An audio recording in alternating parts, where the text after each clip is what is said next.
This week's Torah portion, Parshat Chukas, discusses the law of purifying oneself. And one has become impure because they buried someone, and there's a certain level of impurity that comes, need to purify themselves. One of the ways they purify themselves is through a process in the temple. They take the ashes of a cow and they sprinkle them on the person. One of the questions, though, is that although the person who is impure is purified, the one who performs the task, he becomes impure, almost like he's taking the impurity away. And the commentators try to understand why this is so. If we're trying to purify someone, why is the one involved all of a sudden he becomes impure, while the one who he is purifying becomes pure? And the answer is that in life, things go up and down. One of the lessons is nothing's perfect. There's always ups and downs in life. When you're up, maybe your friend is down. When your friend is up, maybe you're down. And there's a certain balance that we need. And we have these balances with relationships. And we understand maybe you're having a great day, but your neighbor's having a bad day. Or vice versa. Your neighbor's having a good day and you're having a rough day. We shouldn't take it to heart. That's the life cycle of the way God wants us to live our world. And as long as we understand that things go in cycles, it helps us deal with people, understand people, and understand ourselves as well.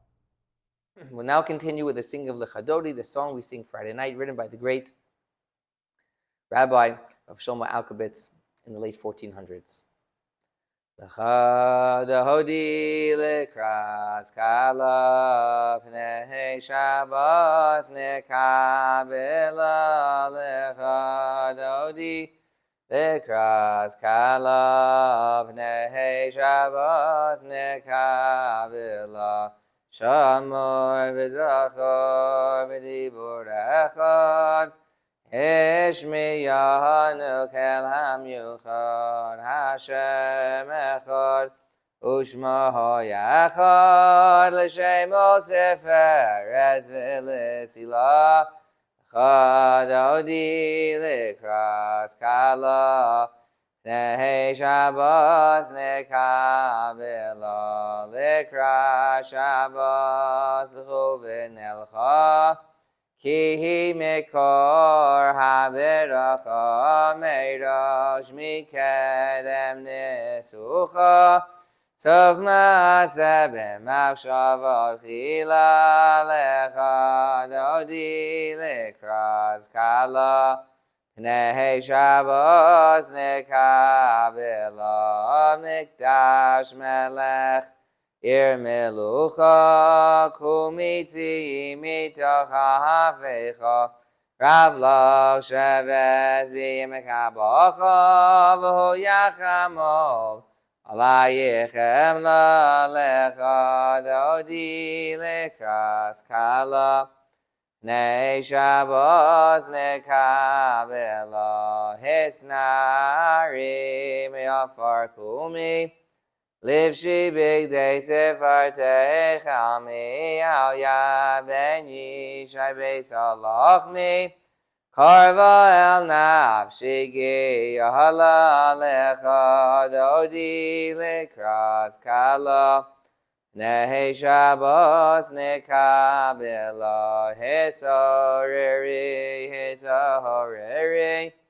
Kiva horechu miyori Uri shir daberi Gevod Hashem alayich nigla Lechadodi l'kras kala Pnei Shabbos nekabela V'hayu l'mshisa shahosayich V'rachaku kameh v'halayich Yosis alayich elokayich Kim sozcha sanal kala Lechadodi l'kras kala Pnei Shabbos nekabela Yamin u'smal tifrotzi V'yes Hashem taritzi Al yad ben yishai beis alachmi Karva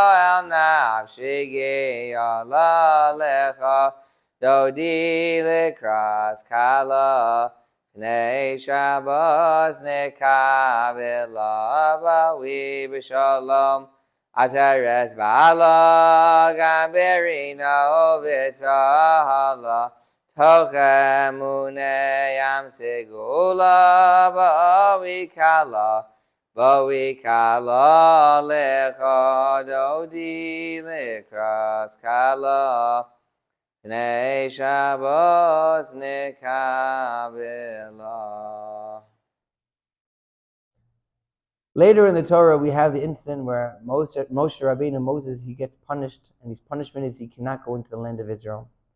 The Jewish people were in the desert, and they needed some water, so God spoke to Moses and said to him, please go ahead and speak to the certain rock, a specific rock. If you speak to it, water will emerge, and there'll be a great miracle and a great sanctification of God's name, who was able to take water out of a rock.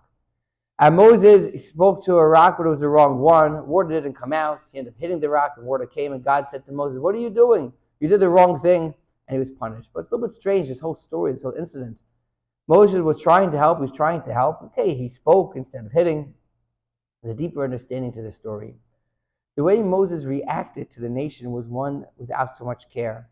They complained to him, and he sort of shot back saying, hold on, what do you want me to do about it? I asked God.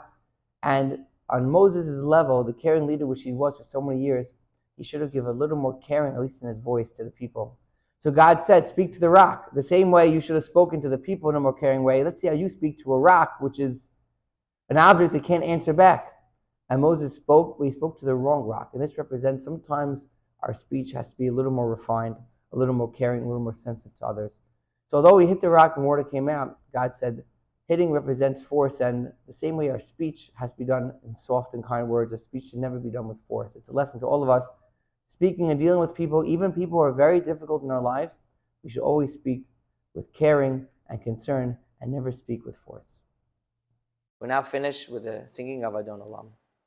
Adon Olam Asher Malach B'Terem Kol Yitzir Nivra V'yeis Nasa B'Chefso Kol Azai Mehelech Shemo Nikra V'Yacharei Kechlos HaKol Levahado Yimloch Nora V'Haya V'Hoveh V'Yiyeh B'Sifara V'Hu Echad V'Yein Sheni Hamshilo Lehachvira V'Li Reishis V'Li Sachlis V'Lo Ha'od V'Hamizra V'Hu Keli V'Chai Goali V'Tur Chevli V'Yeis Nasa V'Hu Nisi Umanosli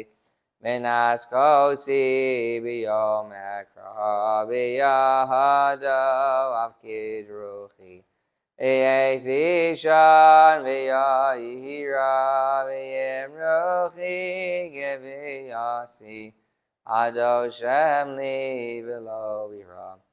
Have a happy and healthy week, a great weekend, a great Shabbat. We'll see everybody next week.